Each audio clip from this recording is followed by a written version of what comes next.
Украдени капаци од шахти и сливници е се почеста појава во главниот град. Во 2021 година, околу 180 сливници и 160 капаци за шахти биле украдени на територија на град Скопје. Ваквата појава представува сериозен проблем, предизвикува штета за возачите, а представува опасност за пешаците и велосипедистите. Јавното претпријатие Водовод и канализација е најпогоден од ваквата појава, со оглед на тоа дека одржувањето на шахтите и сливниците е нивна обврска, а ваквиот вандален чин предизвикува дополнителни трошоци. Само за минатата година, за да се пополнат местата каде се украдени шахти и сливници, е потрошено повеќе од 5 милиони денари. За жал, можам да потенцирам дека доста често ни се случуваат вакви девијантни појави со крадење на сливници и на шахти. Ние постојано праќаме апели до граѓаните или до онаа помала група на граѓани која што со своето несовесно однесување го доведува во ризик функционирањето нормално на останатите граѓани на градот Скопје. Само за илустрација, во 2021 година имаме некаде повеќе од 180 сливници кои што се украдени и некаде околу 160 капаци за шахти.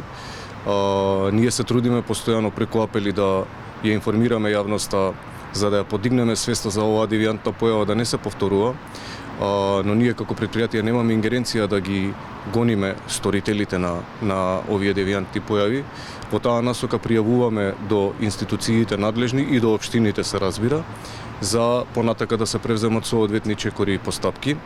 Само за минатата година за санација на овие украдени капаци, сливници, шахти, Водовод има потрошено некаде околу 5 милиони денари.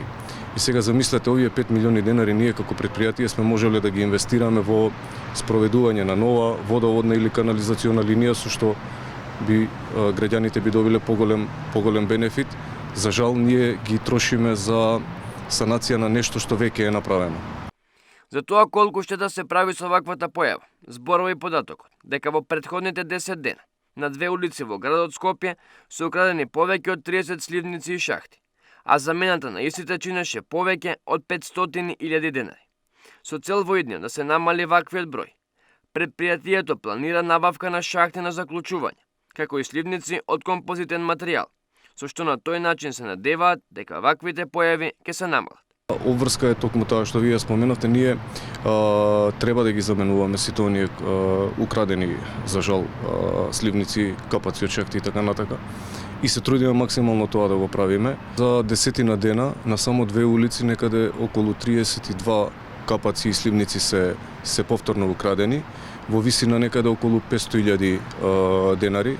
Значи, само што влегуваме во новата година, повторно овие девијантни појави се провлекуваат за жал. Она што сакам да го споделам со вас и со гледачите е дека во следниот период планираме да пуштиме еден пилот проект кој што ќе ни помогне да ја превенираме оваа појава, за да можеме да поставуваме сливници и шахти кои што ќе бидат со заклучување. Тоа е првата работа која што ние како претпријатие сакаме да ја спроведеме во периодот што ќе следи. И втората работа, планираме да спроведеме, тоест во иднина да ги правиме сливниците и капаците на шахтите од композитен материјал, кој што нема да биде од железо, така да не би требало да биде толку атрактивен за овие сторители на овие дела, за да го прават ова што го прават, а не треба да го прават во иднина. Од јавното претпријатие апелираат да не се причинува ваква штета, а известуваат и дека за секој забележен случај ги известуваат надлежните органи.